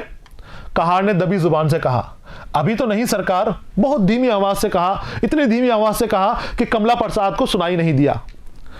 कमला प्रसाद ने गरज कर कहा, जोर से बोलो, बर्फ लाए या नहीं? मुंह में जुबान नहीं है, डांट रहे हैं कहार को। कहार की आवाज अब बिल्कुल बंद हो गई, डर गया। पहले तो बोला था कि नहीं लाए, लेकिन बहुत धीरे बोला था, इनको आवाज नहीं है, तो डांटने लग गए कहार को कि जोर से बोलो, तुम्हारे मुंह में जबान नहीं है। कमला प्रसाद ने कहार के दोनों कानों को पकड़कर हिलाते हुए कहा, हम पूछते हैं बर्फ लाए या नहीं? कान पकड़ लिए, दोनों कानों को हिला रहे हैं, उनके मरोड़ रहे हैं, मरोड़ते पूछ रहे हैं कि बताओ बर्फ लाए या नहीं? कहार ने देखा कि अब बगैर मुंह खोले हुए कानों के उखड़ जाने का एहतिमाल है, एहतिमाल यानी अंदेशा। कहार खामोश है, बर्फ नहीं लाया है। कमला प्रसाद पूछे जा रहे हैं, जवाब नहीं मिल रहा, तो कान पकड़ लिए दोनों और कान मरोड़ रहे हैं। अब कहार को लगा कि अब अगर जवाब नहीं दिया तो हमारे कान उखड़ सकते हैं। कान उखड़ने का अंदेशा हुआ, ऐसा लगा कि कान को मरोड़ दिया जाएगा, खूब नुकसान पहुंचा दिया जाएगा। तो वो आहिस्ता से बोला, नहीं सरकार। कमला, क्यों नहीं लाए? कहार, पैसे न थे। कमला, क्यों पैसे न थे? घर में जाकर मांगे थे? कहार, हां सरकार, किसी ने सुना नहीं। कमला, झूठ बोलता है, मैं जाकर दरियाफ्त करता हूं। दरियाफ्त यानी मालूम करना, पूछगछ करना। अंदर जाता हूं घर में और मालूम करता हूं कि तूने पैसे मांगे थे या नहीं मांगे थे। वो कहते हैं कि अगर मुझे पता चला कि पैसे नहीं मांगे तूने तो तुझे कच्चा ही खा जाऊंगा मैं। कहते हैं मैं जाकर दरियाफ्त करता हूं, अगर मालूम हुआ कि तूने पैसे नहीं मांगे तो कच्चा ही खा जाऊंगा। रास्कल, रास्कल उसको डांटता है, गाली देता है इंग्लिश के अंदर। और फिर कमला प्रसाद ने कपड़े भी नहीं उतारे, गुस्से में भरे हुए घर में जाकर मां से पूछा, क्यों अम्मा, बदलू तुमसे बर्फ के लिए पैसे मांगने आया था? सीधे जाके मां से पूछते हैं, क्योंकि उसको सजा देनी है कि बर्फ क्यों नहीं लाए थे। उसने कहा कि घर से पैसे नहीं मिले थे। तो बोले तूने मांगे थे? बोला हाँ मैंने मांगे थे, लेकिन किसी ने सुने नहीं। तो वो कहते हैं कि तू झूठ बोल रहा है, ऐसा हो ही नहीं सकता कि तू पैसे मांगे और घर पे कोई सुने नहीं। वो कहते हैं कि मैं जाकर पूछता हूं, अगर नहीं पता चला तो फिर मैं तुम्हें देख लूंगा, तेरी अच्छी खासी खबर लूंगा। घर में जाके अपना अम्मा से पूछते हैं कि अम्मा, बदलू, बदलू उसका हार का नाम है, कि बदलू पैसे लेने आया था, बताओ आया था या नहीं आया था? तो अम्मा जवाब देती हैं। देवकी ने बगैर उनकी तरफ देखे ही कहा, आया होगा, याद नहीं आता। बाबू अमृत राय से मुलाकात तो नहीं हुई? पहले तो कहा कि मुझे तो याद नहीं है, अब बाबू अमृत राय का किस्सा छोड़ दिया कि तुम बाहर से आए हो तो बाबू अमृत राय से मुलाकात हुई या नहीं तुम्हारी? कमला, नहीं उनसे तो मुलाकात नहीं हुई, उनकी तरफ गया था, लेकिन जब सुना कि वो किसी जलसे में गए हैं तो मैं सिनेमा देखने चला गया। जलसों का तो उन्हें मर्ज है और मैं बिल्कुल फिजूल समझता हूं, कोई फायदा नहीं। बगैर लेक्चर सुने भी आदमी जिंदा रह सकता है, और लेक्चर देने वालों के बगैर दुनिया के पाताल में चले जाने का अंदेशा नहीं है। वो कहता है जहां देखो लेक्चरार ही लेक्चरार नजर आते हैं। बरसाती मेंढकों की तरह टर टर किया और चलते हुए अपना वक्त खोया और दूसरों को परेशान किया। सब के सब बेवकूफ हैं। कमला प्रसाद से पूछती है उनकी माँ कि अमृत राय को देखा? तो ये कहता कि मैं उनके घर की तरफ तो गया था, लेकिन वो जलसे में गए थे। वो मंदिर के जो जलसा हुआ था जहां पर इनका ख्याल बदला है शादी का, उस जलसे में गए हुए थे। तो ये यहां पर गए तो वहां नहीं मिले, ये सिनेमा देखने चले गए। अब इनके मन का बुग़्ज़ देखिए, जलसों से, अच्छे कामों से, जो सभाएं होती हैं लोगों को सुधारने वाली, वहां पर जाने से कतराते हैं, क्योंकि ये नवाब किस्म के इंसान हैं, शौकीन हैं, अपने शौकों को पूरा करते हैं, जालिम हैं, जुल्म करते हैं छोटे लाचार लोगों पर। तो इन्होंने कहा कि पता नहीं अमृत राय को काय का मर्ज है इस सभाओं में जाने का, मुझे तो ये फिजूल काम लगता है। क्या इन सभाओं के जरिए दुनिया को बदला जा सकता है? नहीं, फालतू के काम है, सिर्फ वक्त की बर्बादी है और कुछ नहीं होगा। और ये लेक्चरर देने वाले भी, इनको कुछ काम नहीं है, सभाओं में आ जाते हैं और लेक्चरर देते रहते हैं। और ऐसा माहौल बना रहे हैं कि आजकल हर कोई लेक्चरार बना हुआ है, जहां देखो वहां लेक्चरार मिल जाता है, जहां देखो वही तकरीर सुनाने लगता है, वही भाषण देने लगता है। पता नहीं क्या आएगा, मुझे तो ये चीजें पसंद नहीं है। ये कमला प्रसाद कहता है। देवकी, अमृत राय ने तो आज नाव ही डिबो दी, अब किसी विधवा से ब्याह करने की ठान ली है। कमला प्रसाद ने जोर से कहका लगाकर कहा, और ये जलसे वाले करेंगे क्या? देवकी, कमला प्रसाद को बता रही है। कमला प्रसाद कह रहा है कि मुझे तो जलसे वगैरह पसंद नहीं है, मुझे ऐसे लोग पसंद नहीं है, लेकिन फिर भी बहन की शादी हो रही है तो कोई बात नहीं। तो देवकी जवाब देती है, कमला प्रसाद ने तो नाव ही डिबो दी, इसने तो बेड़ा ही गर्क कर दिया, हमारा धर्म ही भ्रष्ट कर दिया। अब इसने ठान ली है कि ये किसी विधवा से विवाह करेगा। कमला प्रसाद ये सुनकर हंस पड़ता है, कहका लगाता है और कहका लगाकर फिर जलसे वालों का मजाक उड़ाता है कि बोले सभाएं जलसे वाले जो अपने आप को मुस्लिम मानते हैं, समाज सुधारक मानते हैं, ये क्या कर सकते हैं, ये यही तो करेंगे, इसी तरह के लोगों के कान भरते हैं, यही तो इन सब की सूझती है। लाला अब किसी बेवा से शादी करेंगे, अच्छी बात है, मैं जरूर बारात में जाऊंगा, ख्वाह और कोई जाए या ना जाए। मजाक उड़ा रहा है यहां पर कमला प्रसाद लाला बाबू अमृत राय का। वो कहते हैं कि लाला अब विधवा से शादी करेगा, अच्छी बात है, कोई और जाए या ना जाए, मैं तो जाऊंगा, बारात के अंदर उसके नाचूंगा गाऊंगा। जरा देखो नए ढंग की शादी कैसे होती है, वहां भी सब लेक्चररबाजी करेंगे, इन लोगों के लिए और क्या होगा, सब के सब बेवकूफ हैं, अकल इनको छू नहीं गई है, यानी बिल्कुल भी अकल नहीं है इनके पास, सब के सब एक जैसे हैं। ये सभाओं में जाने वाले, ये जलसों में जाने वाले सब ऐसी ही बातें करते रहते हैं। कोई जात पात की बराबरी की बात करता है, कोई ऊंचे और नीचे की तफरीक को खत्म करने की बात करता है, कोई विधवा विवाह की बात करता है, कोई धन दौलत को बराबर तकसीम करने की बात करता है, कोई खेती बाड़ी की जो आमद है इसको बराबर तकसीम करने की बात करता है। इन सब के दिमाग फिर गए हैं। कमला प्रसाद कहते हैं कि ये सब बेवकूफ हो गए हैं, सारे समाज सुधारक, सारे लेक्चररबाज ऐसे के ऐसे ही नजर आते हैं और ये जलसों में जाकर ही बिगड़े हैं। देवकी, तुम जरा उनके पास चले जाते। देवकी कह रही है उनको कि जाकर समझाओ बाबू अमृत राय को कि वो हो सकता है समझ जाए, क्योंकि देवकी के जो शौहर हैं लाला बद्री प्रसाद वो तो जाने के लिए तैयार नहीं हुए थे। देवकी वहां पर जा नहीं सकती तो अपने बेटे से कह रही कि तुम जाओ और तुम वहां पर जाकर समझाने की कोशिश करो। कमला, मां कहती है कि चले जाओ बहन का घर बसाने के लिए, लेकिन कमला जो बेटा है वो जवाब क्या देता है, देखिए, इस वक्त तो बादशाह भी बुलाए तो ना जाऊं, हाँ किसी रोज जाकर जरा खैर आफियत पूछ आऊंगा, खैर आफियत उनकी खैर पूछ लूंगा, पूछगछ कर लूंगा कि तबीयत कैसी है, सही है या नहीं है, सुकून और इत्मीनान कैसा है उनका, तो मैं कभी किसी और दिन जाके पूछ आऊंगा। मगर है पूरा खप्ती यानी बेवकूफ, जो अपने आगे किसी को कुछ ना समझे उसे भी खप्ती कहा जाता है, और बेवकूफ़ को भी खप्ती कहा जाता है। तो जो नकटे होते हैं, किसी की बात सुनते नहीं हैं, अपने ही कामों में लगे रहते हैं, अपनी ही धुन में बैठे रहते हैं, उन्हें खप्ती कहा जाता है। और खप्त के माने होते हैं गलत के, तो जो गलती के ऊपर हो वो खप्ती कहलाता है। तो ये कहते हैं कि अभी तो मुझे फुर्सत नहीं है, अभी तो कोई बादशाह भी मुझसे कहे कि चले जाओ तो मैं कहीं नहीं जाऊंगा, थका हारा आया हूं सिनेमा देखकर, अब तो मैं आराम करूंगा। हाँ किसी दिन मौका मिल गया तो मैं चला जाऊंगा और जाकर उनसे खैर आफियत पूछ लूंगा, लेकिन है मगर पूरा खप्ती है, सुनने वाला नहीं है बात को, तुम सोचो कि सुधर जाएगा। मां से कहता है कमला प्रसाद, मैं तो जानता था कि उसमें कुछ समझ होगी, मगर निरा बोंगा निकला। बोंगा यानी बेवकूफ। वो कहते हैं कि खप्ती है, बात सुनने वाला नहीं है। मैं तो सोचता था कि थोड़ी बहुत तो अकल होगी, वैसे तो जलसों में जाता लगता नहीं कि उसमें अकल होगी, लेकिन निरा बोंगा निकला, बिल्कुल बेवकूफ निकला। अब बताओ ज्यादा पढ़ने से क्या फायदा हुआ? ज्यादा पढ़ने से उसकी अक्ल खराब हो गई, ये कहना चाहते हैं कमला प्रसाद कि ज्यादा पढ़ने से फायदा क्या हुआ? अच्छा हुआ कि मैं नहीं पढ़ा, मैं पढ़ता तो मेरे भी ख्यालात भी उसके जैसे हो जाते, मैं भी उसी के जैसे इस तरह की बातें क्या करता, मैं भी समाज सुधार की बात करता, मैं भी विधवा विवाह की बात करता। तो इससे बेहतर यह है कि धर्म भ्रष्ट करने से मैं पढ़ा ही नहीं, मेरे अंदर समझ ही नहीं आई। बहुत अच्छा हुआ कि मैंने पढ़ना छोड़ दिया। बहुत पढ़ने से अक्ल मारी जाती है, जब आंखें कमजोर हो जाती हैं तो अक्ल कैसे बची रह सकती है? कमला प्रसाद कह रहे हैं कि पढ़ने से आंखें कमजोर हो जाती हैं, और जब आंखें कमजोर है तो अक्ल कमजोर होगी कि नहीं होगी? आप देखिए प्रेमचंद के बयान का तरीका, उनका खूबसूरती बयान की कि किस तरह से किरदारों को तैयार किया है और किरदारों के मुकालमे तैयार किए हैं।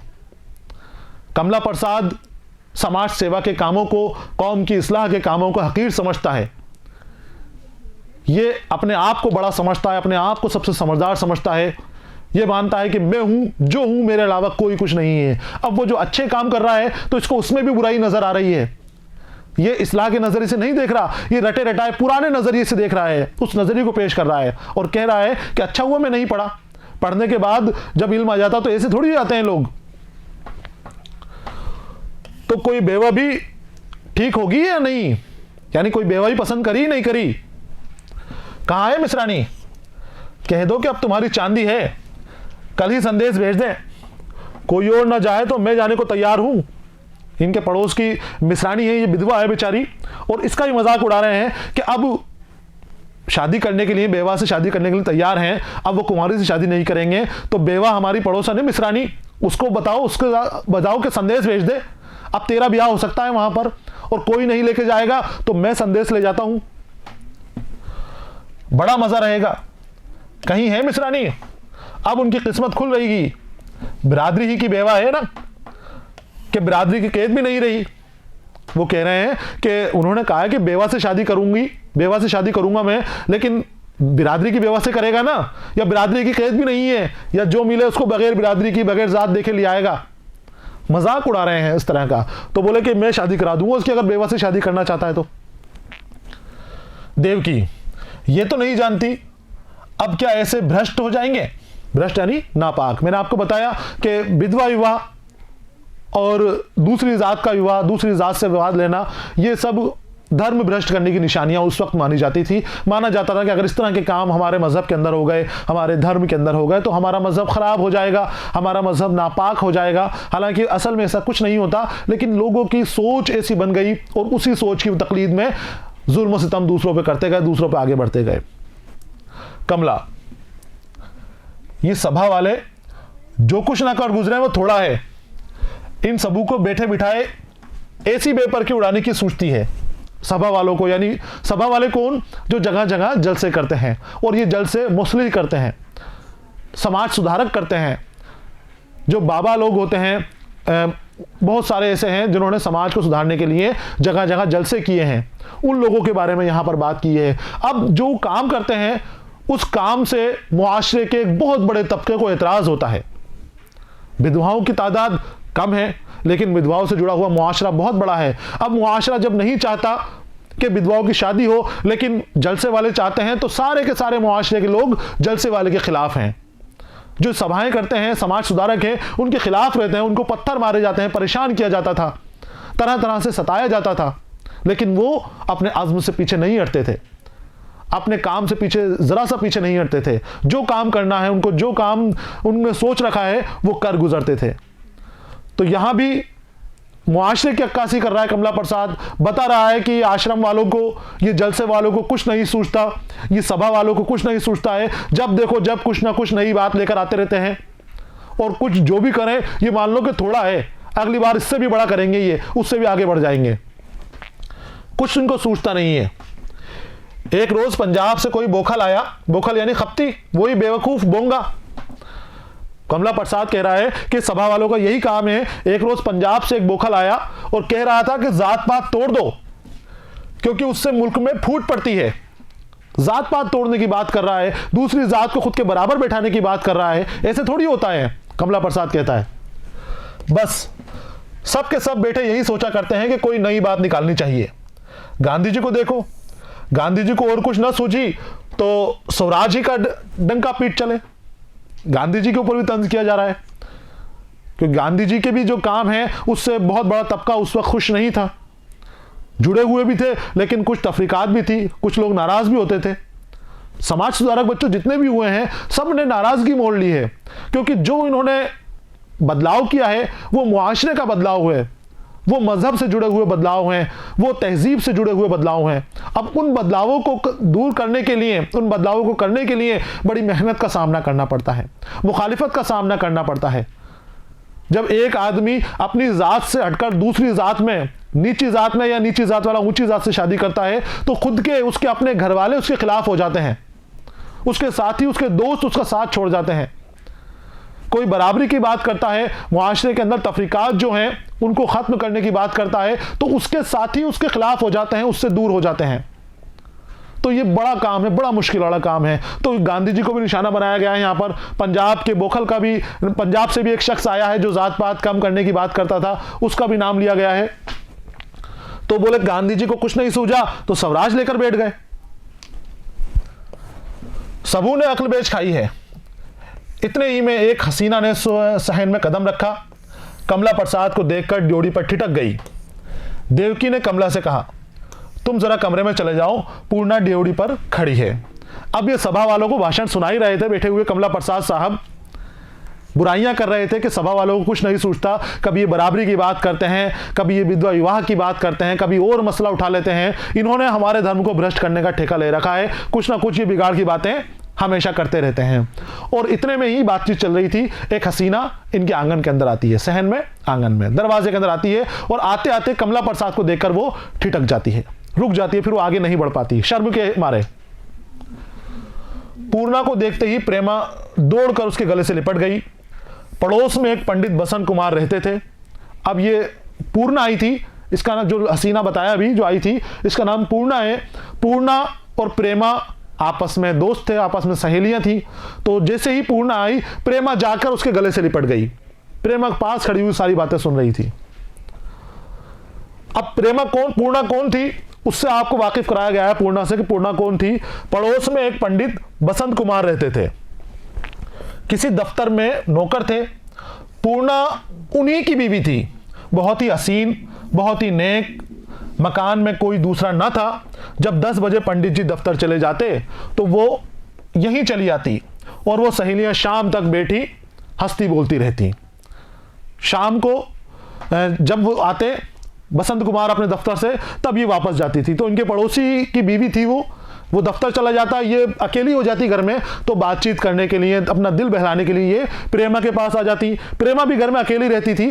दोनों दिन भर एक दूसरे से हंसी मजाक करती, एक दूसरे के पास बैठी हुई ये अपनी बातें चीतें करती। प्रेमा को उससे इतनी मोहब्बत थी कि अगर किसी दिन वो किसी सबब ना आती तो वो खुद उसके यहां चली जाती। आज बसंत कुमार कहीं दावत में गए थे, पूर्णा का जी घबराया तो वो यहां चली आई। प्रेमा उसका हाथ पकड़े ऊपर के कमरे में ले गई। आज भी पूर्णा आ गई थी, अमूमन सुबह के वक्त आती है, आज ये जल्दी आ गई। दावत में गए थे इनके जो शौहर हैं बसंत कुमार, तो ये अकेली थी घर में और ये प्रेमा के पास आ गई। प्रेमा इनका हाथ पकड़ा, गले लगाया पहले और हाथ पकड़ के अपने कमरे में जो छत के ऊपर बना हुआ है वहां ले गई।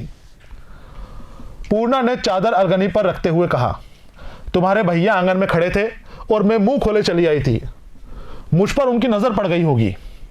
प्रेमा, भैया में किसी को ताकने की लत नहीं है, वो किसी के ऊपर नजर नहीं डालते, यही तो उनमें एक गुण है, गुण यानी वस्फ, खूबी, खासियत। आपके पंडित जी कहीं गए हैं? पूछ रही कि पहले प्रेमा आ गई, पूर्णा आ गई प्रेमा के पास, अपने कमरे में चली गई। कमरे में आ गई है, चादर अलगनी पर डालते हुए पूछती है, कहती है उससे कि आज तो मैं ऐसे ही खुले मुंह, वरना घूंघट वगैरह करके आती है, खुले मुंह आपके भैया के सामने आ गई। ये तो मुझसे बड़ी गलती हो गई, आपके भैया ने मुझे देख लिया, जो मेरे लिए अच्छा नहीं है। यानी नजरें किसी से मिलना घूंघट की वजह से अच्छा नहीं माना जाता है। तो प्रेमा कहती है कि भैया किसी को नहीं ताकते हैं, तुम घबराओ मत, भैया ने तुम्हें नहीं देखा होगा, भैया में यही तो एक खूबी है। यानी इसको भी पता है कि भैया किस तरह की सोच रखते हैं, किस तरह के वो इंसान हैं। तो ये कहते हैं भैया में तो हो सकता है लाख परेशानियां हो, लाख तरह के उसके अंदर दोष हो, लेकिन एक यही तो गुण है कि वो किसी दूसरी औरत के ऊपर नजर नहीं डालते, किसी को बेहयाई से नहीं देखते। पूर्णा, हाँ आज एक न्योते में गए हैं। शोहर के बारे में पूछा था प्रेमा ने कि आपके शोहर कहीं गए हुए हैं क्या? तो ये कहती है कि हाँ आज एक न्योते में गए, दावत में गए हैं। प्रेमा, सभा में ना गए? आज तो बहुत भारी सभा हुई थी। पूर्णा, वो किसी सभा समाज में नहीं जाते, कहते हैं कि ईश्वर ने दुनिया बनाई है और वही अपनी मर्जी से हर बात का बंदोबस्त करता है, मैं उसके कामों को सुधारने की हिम्मत नहीं कर सकता। यहां भी नजरिया पेश किया गया है पूर्णा के पति का, क्योंकि मैंने आपको बताया कि सभा वालों से या समाज में सुधार पैदा करने वालों से, मुस्लिम लोगों से ज़्यादातर लोग खफा रहते हैं। कुछ खफा रहते हैं और कुछ ना तो उनका साथ देते हैं और ना ही उनसे दूरी बनाते हैं। अब यहाँ पर पूर्णा के जो पति हैं, शौहर हैं, उनका कहना यह है कि सभा वाले समाज सुधार का काम करते हैं और समाज को सुधारना भगवान का काम है। भगवान ने ही तो उसको बिगाड़ा है, ये जो बिगाड़ है ये ऊपर वाले की मर्जी से तो है। रब की मर्जी से हम बिगड़े हुए हैं, तो क्या हम रब के काम में दखल दे सकते हैं? ये ईश्वर का काम है, इसमें हमें दखल देना नहीं चाहिए। और ये कहते हैं कि मैं दखल नहीं देता ईश्वर के कामों में। यहां नजरिया बताया गया है कि किस तरह से हम बुराई के बीच में रह जाते हैं, किस तरह से हम बुराई को खत्म करने की कोशिश नहीं करते हैं। जैसा है जो है उसी में खुश हो जाते हैं, उसी के साथ ज़िंदगी गुजर बसर करने के लिए तैयार हो जाते हैं। अपने आप से कोशिश नहीं करते कि बुराई नज़र आ रही है तो उसको दूर कर दें। और ये हर जगह है बच्चों, ये बात बुराई को ऊपर वाले की देन समझकर, ऊपर वाले की तरफ से अजाब समझकर, ऊपर वाले के दिए हुआ दान समझकर हम उस बुराई को दूर करने की कोशिश नहीं करते। यहां वसंत कुमार कहता है कि बुराई तो ऊपर वाले की मर्जी से है, मुआशरे में जो खराबियां हैं ये ऊपर वाले की मर्जी से है, तो ये फिर हम ऊपर वाले की मर्जी में दखल अंदाजी क्यों करें? हम ऊपर वाले के कामों के अंदर हाथ क्यों अपना आगे बढ़ाएं? वरना फिर और अजाब आएंगे और यहां पर हमें परेशानियों का सामना करना पड़ेगा। प्रेमा, आज की सभा देखने के लायक थी। तुम होती तो मैं भी जाती। समाज सुधार पर एक महाशय का बड़ा अच्छा लेक्चरर हुआ था। उस जो सभा की जहां पंडित अमरनाथ ने विधवा विवाह के ऊपर लेक्चर दिया था, एक तकरीर की थी जिसकी वजह से बाबू अमृत राय का मन बदल गया था। उस तकरीर के बारे में दोनों खवातीन भी यहाँ पर बात कर रही हैं, दोनों औरतें आपस में बात कर रही हैं। प्रेमा कहती है पूर्णा से कि एक तकरीर हुई थी, क्या तुम्हारे जो शौहर हैं वो नहीं जाते तकरीर में, समाज सुधार के बात में नहीं जाते? तो वो कहती है कि वो तो जो बुराइयां हैं मुआशरे में वो भगवान की देन मानते हैं और भगवान की देन के अंदर वो कुछ भी अड़ंगा नहीं डालना चाहते, जैसा भगवान ने कर दिया है वो उसी में खुश हैं। तो फिर प्रेमा कहती है कि आज तो सभा देखने लायक हुई थी, बड़ी सभा हुई थी और मुकर्रिर भी बहुत अच्छे थे। पूर्णा कहती है औरतों के सुधार का रोना रोया गया था। पूर्णा को भी इसका मौजू पता है तकरीर का कि किस मौजू के ऊपर ये तकरीर हुई थी। तो कहती है और ये तो कहती है प्रेमा कि एक तकरीर हुई थी, वहां अगर तुम होती तो हम दोनों चलते। तो पूर्णा कहती है औरतों के सुधार का रोना रोया गया था वहां पर, यानी तकरीर औरतों के मुद्दे के ऊपर की गई थी, औरतों के मसाइल को हल करने की बात की गई थी। प्रेमा, तो क्या औरतों के सुधार की जरूरत नहीं है? पूर्णा, पहले मर्द लोग तो अपनी दशा सुधार लें, दशा यानी हालत, फिर औरतों की दशा सुधारेंगे। उनकी दशा सुधर जाए तो औरतें आप ही आप सुधर जाएं। दोनों खवातीन बात कर रही हैं। अब मसला औरतों की दशा के ऊपर आ गया है। पूर्णा कहती है कि आज जो तकरीर हुई है वो औरतों के हालात सुधारने के लिए की गई है, और इस तरीके से कहती है जैसे तंज कर रही हो। औरतों के सुधार का रोना रोया गया था। अब रोना यहाँ पर तकरीर ही है, लेकिन उसको इस तरह से लिया गया है जैसे वो बुराई वाली बात हो, उसके अंदर कोई कमी हो, उसके अंदर खामी हो। बोलने का तरीका पूर्णा का तंजी अंदाज है, तंज कर रही है उसके ऊपर। तो प्रेमा उसके तंज को समझ जाती है। प्रेमा कहती है तो क्या औरतों को सुधार की जरूरत नहीं है? औरतों के भी तो मसाइल हैं, औरतों के भी बहुत सारे मुद्दे हैं, औरतों के ऊपर ही तो ज्यादातर जुल्म किया जाता है। तो पूर्णा का जवाब देती है कि पहले मर्द अपनी तो दशा सुधार लें, पहले अपने मुद्दों को तो हल कर लें, अपने मसाइल को तो हल कर लें, उसके बाद औरतों के ऊपर आना। और फिर अगर मर्दों ने अपने खुद के मुद्दे सुधार लिए, अपने मसाइल हल कर लिए, तो औरतों के तो सारे मसले अपने आप हल हो जाएंगे। औरतों के जितने मसले हैं, जितने मसाइल हैं, वो आदमियों की वजह से ही है, आदमियों ने ही मसाइल पैदा कर रखे हैं। यहां इस तरह से बातें कर रही है पूर्णा जैसे वो इन मसलों से बेजार है, इसको कोई मतलब नहीं है। अपनी गृहस्थी के अंदर अपने शोहर के साथ ये खुश है, अपने हालात के ऊपर ये खुश है, इसको मुआशरे से अभी कोई लेना देना नहीं है। क्योंकि मुआशरे में क्या होता है, जो ये देखती है वो ये अपने मजहब के मुताबिक मानती है, वो इस सब की एक जैसी सोच है।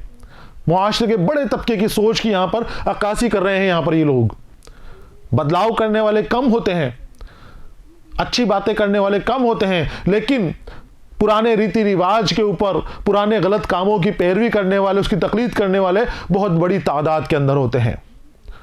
क्योंकि मुद्दे को मजहब से जोड़ दिया जाता है तो वो अपने मजहब से अलग हटना नहीं चाहते, अपने मजहब को से दूर नहीं होना चाहते, तो वो जो मजहब में चला आ रहा है, जो मजहब के मुताबिक जोड़ दी गई ये चीजें, उन्हीं को ही सही मानते चले जाते हैं।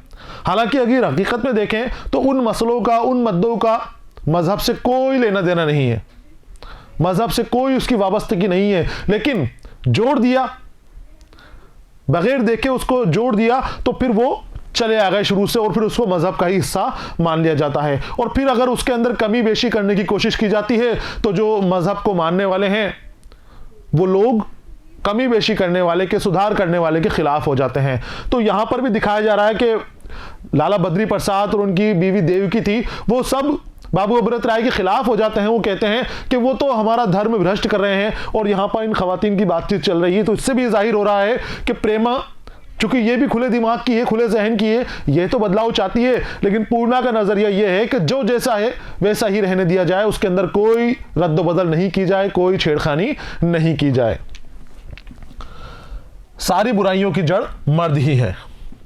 प्रेमा ने हंसकर कहा, नहीं बहन, समाज में औरत मर्द दोनों ही है, और जब तक दोनों को सुधार ना होगा जिंदगी में सुख ना आएगा। कहती है वो कि बुराई की जड़ मर्द ही है, मर्द की वजह से ही बुराई है। तो प्रेमा हंसती है और उसका जवाब देती है कि बहन ऐसा नहीं है, समाज में तो औरतें और मर्द दोनों ही हैं, दोनों के अंदर ही बुराइयां हैं, दोनों ही जुल्म के शिकार हैं और दोनों को ही जुल्म से ऊपर उठने की ज़रूरत है। दोनों के लिए ही समाज सुधार के ये इस तरह की तकरीर वगैरह, इस तरह के प्रोग्राम करना ज़रूरी है। क्योंकि अगर आदमियों को सामने परेशानी है, आदमियों के सामने मसाइल हैं, तो औरतों के सामने भी मसाइल हैं, औरतों के ऊपर भी जुल्म किया जाता है, और क्योंकि वो समाज में रह रही हैं तो उनको भी उस जुल्म से निकालना ज़रूरी है। समझाती है पूर्णा को प्रेमा, मर्दों के विद्वान होने से क्या औरतें विद्वान हो जाएंगी? मर्द ज़्यादातर सादे ही कपड़े पहनते हैं, फिर औरतें क्यों गहनों पर जान देती हैं? कीमती कपड़ों को तो कोई बात नहीं, मर्दों में तो कितने ही बन ब्याह रह जाते हैं, बगैर शादीशुदा रह जाते हैं, लेकिन औरतों की ही शादी करना जरूरी क्यों समझा जाता है? ये प्रेमा कह रही है पूर्णा से। औरतों को क्यों बिन ब्याह रहने के लिए उनकी जिंदगी बेकार मालूम होती है? बताएं। मैं तो सोचती हूं कि बिन ब्याह रहने में जो सुख है वो ब्याह कर रहने में नहीं है। दोनों खवातीन की बातचीत हो रही है और समाज सुधार, जो खवातीन की हालात है, खवातीन के मसलों के ऊपर यहाँ पर बात हो रही है। तो पूर्णा कहती है कि मर्दों की वजह से ही जो मुद्दे हैं औरतों के, या फिर जो भी समाज में बुराइयां हैं, वो मर्दों की वजह से ही है, और मर्द सुधर जाएंगे तो वो मुद्दे भी सुधर जाएंगे। समाज सुधारक की ज़रूरत औरतों के लिए नहीं है, मर्दों के लिए है। मर्दों को अपनी हालत सुधारनी चाहिए, मर्दों को अपनी दशा सुधारनी चाहिए। प्रेमा समझाती है उसको कि नहीं, ऐसा नहीं है, समाज में मर्द और औरत दोनों मिलकर रहते हैं, दोनों की वजह से ही मुआशरा तैयार होता है, दोनों की वजह से ही कौमें बनती हैं, और दोनों के अंदर ही बुराइयां होती हैं, दोनों के ऊपर ही जुल्म होता है, दोनों के ऊपर ही परेशानी आती हैं। अब यहां पर बात हो रही है बराबरी की, तो ये कहते हैं कि औरत और मर्द बराबर नहीं है। क्या आदमियों के विद्वान होने से औरतें विद्वान हो जाएंगी? यानी किसी एक के मसले के ऊपर बात की जाए, क्या दूसरे का मसला खुद ब खुद सॉल्व हो जाएगा, खुद ब खुद उसका हल निकल जाएगा? प्रेमा कहती है कि नहीं निकलेगा, औरतों को भी जरूरत है। और यहां पर वो मिसालें देती हैं। एक मिसाल तो उसने ये दी कि आदमियों के विद्वान होने से औरतें विद्वान नहीं होती। दूसरी बात ये कि आदमी तो सादा कपड़ों में, सादा लिबास के अंदर रह सकते हैं, कोई गहने वगैरह की उनको ज़रूरत नहीं है, लेकिन औरतें गहनों पर जान देती हैं, उनको जो है गहने वगैरह चाहिए होते हैं। साथ ही एक और मिसाल देती है कि आदमी बिन ब्याहे रह जाते हैं, कोई उनके ऊपर ऑब्जेक्शन नहीं होता, कोई एतराज़ नहीं करता, लेकिन अगर कोई खातून बिन ब्याही रहना चाहे, कुंवारी रहना चाहे, इसी तरह ज़िंदगी गुजर बसर करना चाहे, तो फिर कई तरह के एतराज़ात उसके ऊपर उठ जाते हैं, कई तरह की उंगलियां उसके ऊपर उठने लग जाती हैं। तो मुआशरे के अंदर खवातीन को भी, औरतों को भी सुधार की ज़रूरत है, औरतों की हालात में भी सुधार होना चाहिए। अब जब प्रेमा ने बिन ब्याहे रहने की बात की तो पूर्णा ने इसको हैरत ज़दा नज़रों से देख रही है, क्योंकि प्रेमा जो है अमृत राय के दुख के अंदर कुंवारी रहना चाहती है। वो उसका सोच है कि अमृत राय नहीं मिले तो मैं किसी और से भी ब्याह नहीं कर सकती, किसी और से भी मैं शादी नहीं कर सकती। अगर मैं शादी करूंगी तो फिर जिसके साथ भी करूंगी एक तरह से उसको धोखा देना है, क्योंकि बाबू अमृत राय को मैं कभी भी अपने मन से नहीं निकाल पाऊंगी। तो यहां पर यह नजरिया, हल्का सा नजरिया पूर्णा के सामने पेश कर देती है। अब पूर्णा का जवाब देखिए। पूर्णा ने आहिस्ता से प्रेमा को धक्का देकर कहा, चलो बहन, तुम भी कैसी बातें करती हो? बाबू अमृत राय सुनेंगे तो तुम्हारी खूब खबर लेंगे। मैं उन्हें लिख भेजूंगी कि अपना ब्याह ना करेगी, आप कोई दूसरा दरवाजा देख लें। उसको मजाक कर रही है। अब जब उसने कहा प्रेमा ने कि आदमी बगैर शादीशुदा रह जाएं तो कोई दिक्कत नहीं है, किसी को कोई एतराज नहीं होता, और खवातीन रह जाएं तो परेशानियां पैदा हो जाती हैं। तो मेरा तो सोचना यह है कि ख्वातीन को भी बिन ब्याह रह जाना चाहिए। जब नहीं बैठ रहा कहीं हिसाब, कहीं शादी का हिसाब नहीं बैठता, तो फिर बिन ब्याह रह जाना चाहिए। जब इसने बिन ब्याह ही रहने की बात की, ये नजरिया पेश किया, तो प्रेमा ने उसको हल्के, पूर्णा ने उसको, प्रेमा को हल्के से धक्का मारा और चलो बहन कैसी बातें करती हो, मैं बाबू अमृत राय से शिकायत करूंगी, कहती हूं उनसे, खत लिखती हूं कि प्रेमा तो तुमसे शादी नहीं करने वाली, अब तो तुम कोई और ही रास्ता ढूंढ लो, कोई और ही दरवाजा ढूंढ लो, अपनी शादी कहीं और कर लो। अभी पूर्णा को हकीकत मालूम नहीं है क्या चल रहा है इनके घर के अंदर, बाबू अमृत राय और इनके बीच में क्या हादसा पेश आया है, अभी पूर्णा को इसकी कोई जानकारी नहीं है। तो वो मजाक कर रही है। प्रेमा ने अमृत राय के अहद का हाल ना कहा। यहां अहद का माने है अमृत राय की तरफ का हाल। अमृत राय क्या चाहता है, क्या सोचता है, क्या उसके ख्यालात हैं, अभी पूर्णा को इसके बारे में कुछ भी वाकफियत नहीं है, वो कुछ भी नहीं जानती है। वो जानती थी कि उससे पूर्णा की निगाह में उनकी कद्र बहुत कम हो जाएगी। बोली वो खुद ब्याह ना करेंगे। वो इसलिए नहीं बता पाई थी इससे पहले बात कि अगर बताती तो बाबू अमृत राय की जो कद्र है, जो वैल्यू है पूर्णा की नजरों में, वो गिर जाती।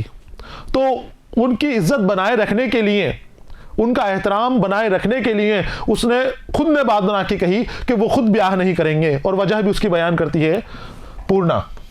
चलो झूठ बकती हो प्रेमा। नहीं बहन, झूठ नहीं, शादी करने की उनकी ख्वाहिश नहीं है। दीदी के मर जाने के बाद वो कुछ त्यागी से हो गए थे। दीदी यानी इनकी बड़ी बहन, प्रेमा की बड़ी बहन की आ रहे बात हो रही है। अब प्रेमा बहाने बना रही है, इस तरह से बात को पेश कर रही है कि ये ना समझें कि बाबू अमृत राय खराब आदमी हैं, उनसे लगाव है अभी भी, लेकिन रिश्ता टूट गया है। रिश्ता टूट गया है, लेकिन जो लगाव है उस लगाव की वजह से अभी भी ये बाबू अमृत राय की ताजीम में कोई कसर नहीं छोड़ रही हैं। अभी भी उनकी इज्जत और वकार को बनाए रखने के लिए प्रेमा कोई कसर नहीं छोड़ रही है। नहीं चाहती कि कोई भी इनके खिलाफ बात हो, कोई इनको गलत कहे, कोई इनकी बुराई करे बाबू अमृत राय की। तो खुद भी अगर अपना नजरिया बता रही है तो इस तरह से बता रही है कि उनकी इज्जत बरकरार रहे। बाबू अमृत राय ने शादी से इनकार कर दिया है। पूर्णा, अब ये बात पूर्णा को बात बताई जा रही है, प्रेमा बता रही है। बाबूजी के बहुत घेरने पर और मुझ पर रहम करके वो शादी करने पर तैयार हो गए थे। वो कहती थी कि वो शादी नहीं करना चाहते थे। दीदी के इंतकाल के बाद कुछ मायूस हो गए थे और त्यागी किस्म के हो गए थे। त्यागी कहते हैं बच्चों त्याग करने वाले को, जो अपना सब कुछ छोड़ दे, सन्यासी बन जाए, फकीर बन जाए, वो त्यागी हो जाता है। तो ये इस तरह के इनके हालात हो गए थे, सब कुछ छोड़ छाड़ के ये सन्यास ले रहे थे, त्यागी बन रहे थे। तो इस वक्त मेरे बाबूजी ने इनके ऊपर बहुत जोर डाला कि वो बेटी तो मेरी गई, कोई बात नहीं, दूसरी बेटी मेरी आपसे शादी करने के लिए तैयार है, इससे आप शादी कर लीजिए। और साथ ही कहती है कुछ मुझ पर भी उनको रहम आ गया और वो शादी के लिए उस वक्त रजामंद हो गए थे। मगर अब उनका इरादा बदल गया है। और मैं भी समझती हूं कि जब एक शख्स खुद गृहस्थी के झंझट में ना फंसकर समाज की सेवा करना चाहता है तो उसके पैर की बेड़ी बनना ठीक नहीं है। यहां पर वो भी कहती है कि उन्होंने तो मना कर दिया, साथ ही मेरी भी मर्जी यही है कि वो मुझसे शादी नहीं करें तो अच्छा है, क्योंकि वो शख्स समाज सुधारक शख्स है। वो मुस्लिम बनना चाहते हैं, समाज की सेवा करेंगे। तो समाज की सेवा और समाज सुधारक वो तब बन सकते हैं जब खुद मिसाल पेश करें। वो खुद मिसाल बनना चाहते हैं। वो विधवा विवाह की बात करते हैं, लेकिन वो खुद विधवा से विवाह करना चाहते हैं ताकि लोगों के बारे में बता सकें। कल को कोई बात हो गई, वो कहें किसी के बीच में जाके कि विधवाओं से विवाह करने के लिए कौन खड़ा होगा, तो कोई सवाल कर दे कि आपने ही विधवा से विवाह नहीं किया, आपने ही कुंवारी लड़की से शादी की है, तो फिर वो किस तरीके से मुंह दिखा पाएंगे, परेशानी होगी उनको। तो इसलिए उन्होंने इस शादी का ख्याल अपने दिल से निकाल दिया है। और मैं भी उससे राजी हूं, रजामंद हूं, उनकी बात से सहमत हूं। मैं भी नहीं चाहती कि वो मुझसे शादी करे, गृहस्थी के चक्कर में उनको मैं नहीं बांधना चाहती। मैं तुमसे सच कहती हूं पूर्णा, मुझे इसका रंज नहीं है। उनकी देखा देखी मैं भी कुछ करे जाऊंगी। पूर्णा की हैरत बढ़ती ही गई। बोली आज 4 बजे तक तो तुम ऐसी बातें ना करती थी, यकायक की कैसी काया पलट हो गई? उन्होंने किसी से कुछ कहा है क्या? पूर्णा हैरत से उनकी बातें सुन रही है। प्रेमा कह रही है कि वो शादी के चक्कर में नहीं पड़ना चाहते, शादी की उलझन में नहीं पड़ना चाहते, मैं भी उनको परेशान नहीं करना चाहती, तो मैं उनसे शादी नहीं करूंगी। पूर्णा बड़ी हैरत से देख रही है कि कल तक तो मामला ठीक था, अभी शाम को 4 बजे जब मिलके गई थी उससे तब भी मामला ठीक था, ऐसा कोई वाकया इनके सामने पेश नहीं आया था, और अब अचानक ऐसा क्या हो गया? क्योंकि पंडित अमरनाथ की तकरीर हुई, उस तकरीर के बाद सारा मामला पेश आया है, और वो तकरीर 2-2:30 बजे के करीब हुई थी, और उसके बाद उन्होंने शादी का इनकार यहां पर कहलवाया। तो पूर्णा हैरत में पड़ जाती है कि अभी तक तो सब ठीक था, 4 बजे तक, क्या कोई बात हुई? क्या मुझे भी बताओ, अगर कुछ बात हुई, कुछ उन्होंने कहा या किसी ने कुछ और कहा, मेरे कुछ समझ में नहीं आ रहा है क्या हो रहा है। प्रेमा, भला कहे भी तो आदमी अपनी ख्वाहिश जाहिर कर सकता है। प्रेमा कहती है अगर उन्होंने कहा भी है तो वो अपने दिल की ख्वाहिश ही जाहिर कर रहे हैं, वो कोई गलत नहीं कह रहे हैं, यानी तस्दीक कर रही है इस बात की। पूर्णा ने पूछा था क्या कोई बात हुई है, क्या उन्होंने किसी से कुछ कहा है, कुछ बताओ तो सही मुझे, क्या हालात हैं, क्या वाकया हुआ है। तो प्रेमा जवाब दे रही है कि अगर कहा भी है, भला कहा भी है, तो कोई अपने दिल की ख्वाहिश ही जाहिर कर सकता है, यानी उन्होंने कह दिया है और अपने दिल की ख्वाहिश जाहिर कर दी है, तस्दीक हो गई इस बात की। पूर्णा, मैं खत लिखकर उनसे पूछूंगी। पूर्णा इसकी हिमायत में, प्रेमा की हिमायत में खत लिखने की बात कर रही है कि मैं पूछूंगी कि ऐसे कैसे आप शादी तोड़ सकते हो, ऐसे कैसे आप प्रेमा के मोहब्बत भरे दिल को ठुकरा सकते हो, मैं आपको ऐसा नहीं करने दूंगी। तो ये खत लिखने की तैयारी करती है, लेकिन प्रेमा पूर्णा को भी रोक देती है। प्रेमा, नहीं पूर्णा, तुम्हारे पैरों पड़ती हूं, खत वत ना लिखना, मैं किसी के नेक इरादे में रुकावट ना डालूंगी। मैं अगर और कोई मदद नहीं कर सकती हूं तो कम से कम उनकी राह का कांटा तो ना बनूंगी। रोक देती है उसको कि मैं कुछ और अपनी तरफ से नहीं कर सकती, तो मैं चाहती हूं कि मैं उनकी राह का कांटा तो ना बनूं, मैं उनकी राह हमवार करना चाहती हूं, उन्हें सीधा रास्ता देना चाहती हूं। वो जिस रास्ते पर जा रहे हैं, अगर मैं उस रास्ते की रुकावट हूं तो मैं पीछे हट जाती हूं, मैं उनके रास्ते में नहीं आऊंगी, मैं उनका रास्ता नहीं रोकूंगी। पूर्णा डांटती है उसको, प्रेमा को, कि क्या फैसला ले रही हो तुम, जाकर बात करनी चाहिए। वो कहती है सारी उम्र रोते कटेगी, कह देती हूं, डांटते हुए कह रही है कि तुम्हारी सारी उम्र रोते हुए कट जाएगी, अभी भी वक्त है, जाकर संभाल लो, जाकर बात कर लो। प्रेमा, ऐसा कोई दुख नहीं जो आदमी सह ना सके। इंसान के अंदर वो काबिलियत होती है, वो जज्बा होता है कि वो बड़े से बड़े दुख को सह सके। तो प्रेमा भी उसी इंसानियत वाली बात तो कहती है कि इंसान के अंदर वो कुव्वत है, इतनी ताकत है कि वो हर दुख को सह सकता है। आज तक दुनिया में ऐसा कोई दुख पैदा नहीं हुआ है जिसे इंसान ना सह सके।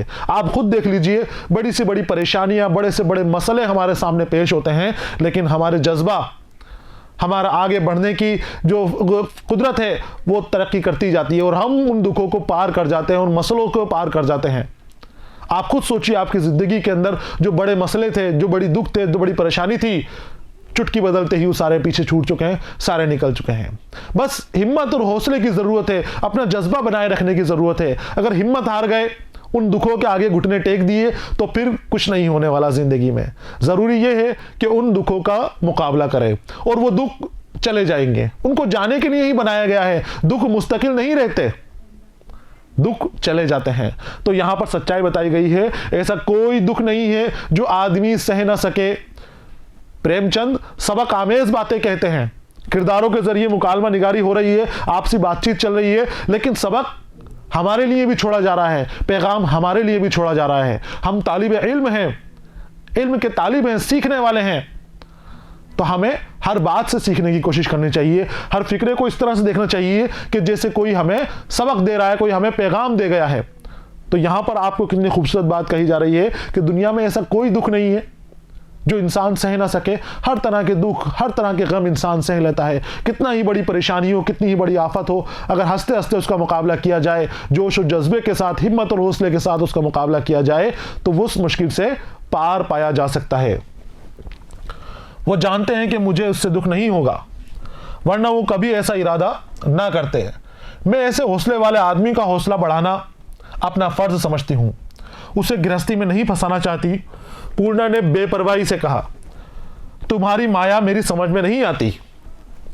बहन माफ करना, मैं कभी ना मानूंगी कि तुमको उससे दुख ना होगा। प्रेमा, तो फिर उनको भी होगा, यहाँ पर दोनों की बातचीत चल रही है, दोनों एक दूसरे को समझाने की कोशिश कर रहे हैं। पूर्णा चाहती है कि प्रेमा की बात बन जाए, प्रेमा उनसे बात करे एक बार, और प्रेमा कहती है कि नहीं, मैं उनकी राह का रोड़ा नहीं बनना चाहती, उनके रास्ते का कांटा नहीं बनना चाहती, उनसे दूर रहने में ही मेरा फ़ायदा है। और ये कहती है कि उन्होंने मुझे इसीलिए छोड़ा है ताकि उन्हें पता है इस बात का कि मेरा हौसला कितना है, मेरे अंदर कितनी क़ुव्वत है, उन्हें पता है कि मैं इस दुख को बर्दाश्त कर लूँगी, उन्हें पता है कि मुझे कोई दुख नहीं होगा। तो पूर्णा जवाब देती है, ऐसा हो ही नहीं सकता, दुख ज़रूर होगा, दुख तुम्हें बिल्कुल होगा, क्योंकि तुम उनसे दिल से मोहब्बत करती थी, तुम्हें उन्हें छोड़ने पर सदमा लगेगा। तो प्रेमा कहती है तो फिर उनको भी होगा, यानी वो भी तो मुझसे मोहब्बत करते थे, दुख तो उनको भी तो होना चाहिए। तो यहां पर बराबरी का मसला हो गया, दोनों तरफ बराबर का दुख हो गया, जितना उनको है उतना ही मुझे है। पूर्णा, मर्दों का दिल सख्त होता है। प्रेमा, तो मैं भी अपना दिल सख्त बना लूंगी। प्रेमा पूर्णा की अब मुंहजोरी के जरिए जवाब दे रही है। पूर्णा जो कहना चाहती है, प्रेमा उसका उल्टा जवाब दे रही है। वो कहती है कि तुम्हें बहुत दुख होगा, तो प्रेमा कहती है कि दुख तो उन्हें भी होगा, फिर तो बराबरी का मसला हो गया। तो पूर्णा कहती है मर्दों का दिल तो सख्त होता है, वो तो अपने दर्द को दबा लेंगे, वो तो अपने जज्बात को काबू कर लेंगे, वो अपने दिल को सख्ती से आपसे मोहब्बत से दूर उठा लेंगे, आपसे लगाव से दूर उठा लेंगे। तो प्रेमा जवाब देती है तो मैं भी अपना दिल सख्त बना लूंगी, मैं कौन सी कमजोर बनी हूं, मैं भी उनको भूल जाऊंगी, मैं भी उनसे दूर हो जाऊंगी। पूर्णा, अच्छा बना लेना, लो अब ना कहूंगी, लाओ बाजा, तुम्हें एक गीत सुनाऊं। प्रेमा ने हारमोनियम संभाला और पूर्णा गाने लगी। पूर्णा परेशान हो गई कि ये तो हर बात का जवाब दे जा रही है, इसने लगता है मन के अंदर ठान ली। तो वो परेशान होकर कहती है चलो ठीक है, अब इस मसले को ख़त्म करते हैं, मैं बात नहीं करूंगी, तुम्हें जो करना है वो करो, अब इस मसले पर बात नहीं करते। लाओ तुम तो हारमोनियम ले आओ, अपन तो गाना गाते हैं, हारमोनियम बाजा। तो उस बाजे को एक बजाती है और दूसरी गाना गाना शुरू कर देती है, और यहीं पर ही इस सबक का, बेवा का दूसरा बाब मुकम्मल हो जाता है। ये बच्चों दूसरा बाब पूरा हो गया है। इस बाब के अंदर प्रेमा के और उसके घर वालों के हालात से हमें वाकफियत कराई गई है। बताया गया है कि जब अमृत राय ने शादी तोड़ दी, पैगाम भेज दिया कि अब मैं शादी नहीं करूंगा, मैं विधवा विवाह करूंगा, तो घर में कोहराम मच जाता है, माँ बाप परेशान हो जाते हैं, भाई मजाक उड़ाता है कमला प्रसाद कि मैं तो जानता था उस शख्स को। और उसके बाद प्रेमा की भी इसमें एंट्री होती है, पूर्णा की भी एंट्री होती है। और पूर्णा कैसी लड़की है, वसंत कुमार की वो बीवी है, और कैसे उसके बोलचाल हैं, कैसा उसका रहन सहन है, कितनी हमदर्दी वो इन घर वालों से रखती है, इस हिस्से में हमें इस बात से भी वाकफियत हो गई है। हम ये बात भी जान चुके हैं पूर्णा के हवाले से भी। अब अगले हिस्से में हम पूर्णा की ज़िंदगी से और करीब से वाकफियत हासिल करेंगे, और करीब से पूर्णा की ज़िंदगी को देखेंगे, पूर्णा के चाल चलन भी और करीब से देखेंगे, और फिर पूर्णा को अपनी ज़िंदगी में कैसा दाग लगेगा, कैसा हादसा इसके साथ पेश आएगा, वो भी अगले हिस्से के अंदर दिया गया है। अगले हिस्से तक आपको इंतज़ार करना है। पढ़ते रहिए, खुश रहिए, अलविदा।